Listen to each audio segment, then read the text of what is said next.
사도행전 2장 36절에서 41절입니다. 그런즉 이스라엘 온 집은 확실히 알지니 너희가 십자가에 못 박은 이 예수를 하나님이 주와 그리스도가 되게 하셨느니라 하니라. 그들이 이 말을 듣고 마음에 찔려 베드로와 다른 사도들에게 물어 이르되 형제들아 우리가 어찌할꼬 하거늘 베드로가 이르되 너희가 회개하여 각각 예수 그리스도의 이름으로 세례를 받고 죄사함을 받으라. 그리하면 성령의 선물을 받으리니 이 약속은 너희와 너희 자녀와 모든 먼데 사람 곧 주 우리 하나님이 얼마든지 부르시는 자들에게 하신 것이니라 하고 또 여러 발로 확증하며 권하여 이르되 너희가 이 패역한 세대에서 구원을 받으라 하니 그 말을 받은 사람들은 세례를 받음에 이날에 신도의 수가 3,000이나 더하더라. 아멘. 우리가 읽지 않았지만 이 앞부분에는 이제 베드로의 설교가 나옵니다. 베드로의 그 첫 설교에서 무엇보다 베드로가 이야기하고자 했던 것은 유대인들이 그 혼란스러워했던 그 사실, 다시 말해 그 오순절날 성령 강림 그 사건에서 그 유대인 디아스포라들이 각 나라의 언어로 들을 수 있었다라는 것, 그것이 아주 놀라운 사건이었습니다. 그것이 어떻게 되었던 일인지, 그 영문이 어떻게 된 것인지를 풀어주었습니다. 그 풀어줌으로 이제 오순절이란 성령의 의미를 사람들에게 해석해 줍니다. 이렇게 해서 우리가 이렇게 했던 것이다. 그리고 베드로는 예수께서 하신 일들, 그분께서 무슨 일을 하셨는지, 그리고 그분께서 십자가에 달려 죽으심으로 말미암아 모든 것이 이제 끝나고 그분께서 실패하신 것이 아니라 죽으심으로 말미암아 오히려 이제 모든 것이 끝난 것이 아닌 여전히 지금 자기들과 함께하고 계시다, 함께 일하고 계시다라는 것을 베드로는 증거하였습니다. 담대히 전해진 이 베드로의 선포, 이것은 이 베드로의 선포는 다른 사람들에게 적잖은 충격을 주었습니다. 그들의 반응은 이제 즉각적으로 일어났습니다. 바로 자신의 죄를, 자신이 얼마나 죄인인지를 깨닫게 되었다라는 것이죠. 하나님께서 우리에게 주시는 여러 가지 은혜가 있을 것입니다. 위로의 은혜도 주시고 여러 가지 은혜가 있을 겁니다. 그러나 무엇보다도 하나님께서 우리에게 주신 은혜 중에 가장 큰 것은 빛 대신 주님께서 내 안에 들어오셨을 때 일어나는 것은 나의 실체가 드러나는 것, 그것이 어쩌면 가장 큰 은혜입니다.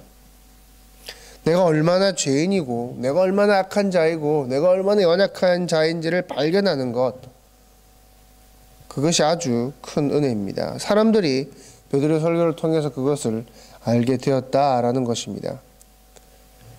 그들은 자신들의 무지와 죄를 깨닫고 베드로에게 묻습니다. 37절에 그들이 이 말을 듣고 마음에 찔러 베드로와 다른 사도들에게 물어 이르되 형제들아 우리가 어찌할꼬 하거늘. 이에 베드로는 두 가지로 대답을 합니다. 첫 번째로 회개하라 라는 겁니다. 회개는 무엇입니까? 회개는 우리를 고백하는 겁니다. 우리가 죄인이다 라는 것을 인정하는 행위가 바로 회개입니다. 자신이 죄인임을 알지 못하는 자에게 진정한 회개란 있을 수가 없겠지요. 회개를 통해서 자기가 얼마나 죄인인지를 고백해라 라는 것입니다. 또한 두 번째는 세례를 받으라 라는 겁니다. 세례란 자신이 죄된 자신이 죽고 죄된 육신이 죽고 은혜로 말미암아 이제 영이 다시 살아나는 것을 의미를 합니다. 다시 말해 베드로는 거듭나야 한다, 우리가 하나님 안에 다시 태어나야 한다라는 것을 말하고 있는 것이죠. 베드로가 하고자 하는 것은 이거는 단순한 마음의 돌이킴, 마음의 결단, 이런 마음에 그냥 그렇게 해야겠다라는 것을 넘어서서 우리의 행위, 우리의 삶의 전반에서 바꾸어져야 한다라는 것을 의미했습니다. 우리의 삶의 일부분은 남겨두고 일부분만 하나님 앞에 회개해서 하나님께 돌아가는 것, 그것을 우리는 회개라고 부르지는 않습니다. 그것을 우리는 거듭남이다라고 부르지는 않습니다. 회개란 우리의 전 인격적이고 우리의 모든 영역에서 일어나는 것, 그것을 우리는 회개라고 얘기를 합니다. 결국 회개란 우리의 삶이 바뀌어야 하는 겁니다. 우리의 모든 것, 우리의 모든 방향, 우리의 모든 목적이 하나님께로 향하는 것, 그것을 우리는 회개라고 할 수가 있을 것입니다. 사실 이후에 사도행전에 나오는 여러 가지 스토리들이 있겠지만 이 모든 스토리들의 반복이 이와 비슷합니다. 회개하라, 그리고 세례를 받으라. 회개하고 회개시키고 세례를 받게 하고. 오늘날 우리가 듣고 있는 말씀의 핵심도 마찬가지일 것입니다. 말씀을 통해서, 설교를 통해서 아 그렇구나 하고 그냥 그 자리를 돌아서는 것이 아니라, 끝나는 것이 아니라 회개하고 변화된 삶을 살아가는 것, 그것이 오늘날 또한 우리가 듣고 있는 설교의 핵심 내용이라 할 수가 있을 것입니다. 베드로의 첫 말씀 선포의 결과는 실로 놀라웠습니다. 그의 말을 받아들인 사람들은 이제 세례를 받게 되었죠. 그날 3,000의 영혼이 더하게 되었다라고 합니다.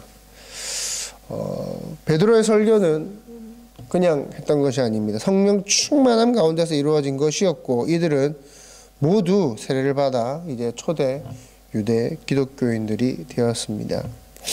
저는 이 3,000이라는 숫자를 들으면서 참 많이 놀랐습니다. 베드로의 설교 한 방에 3,000명. 이야. 사실 그때의 성령, 베드로가 설교했을 때 그 성령 충만할 때 그 성령과 지금 우리와 함께 하시는 그 성령님이 다른 분이 아닙니다. 같은 분입니다. 그때 그 성령께서 지금도 우리와 함께하고 계시다라는 것입니다. 그리고 그분은 지금 우리 안에 3,000명이 주님 앞에 돌아온 것과 같은 그러한 3,000명이 하나님 앞에 회개하고 돌아간 것 같은 그러한 회개를 또한 우리에게 원하고 계십니다. 여러분 안에 성령의 조명하심이, 또 성령의 은혜가 있기를 바랍니다. 매일 그분 앞에 우리의 실체를 드러내놓고 하나님 앞에 우리의 실체를 고백하는, 또한 우리의 삶을 다시 하나님 앞에 헌신하고 다시 하나님 앞에 내어드리는 그러한 은혜가 있기를 바랍니다. 매일 회개하시는, 매일 하나님 앞에 돌아가시는, 회복하시는 그러한 삶을, 그런 은혜가 여러분에게 있기를 바랍니다. 기도하겠습니다.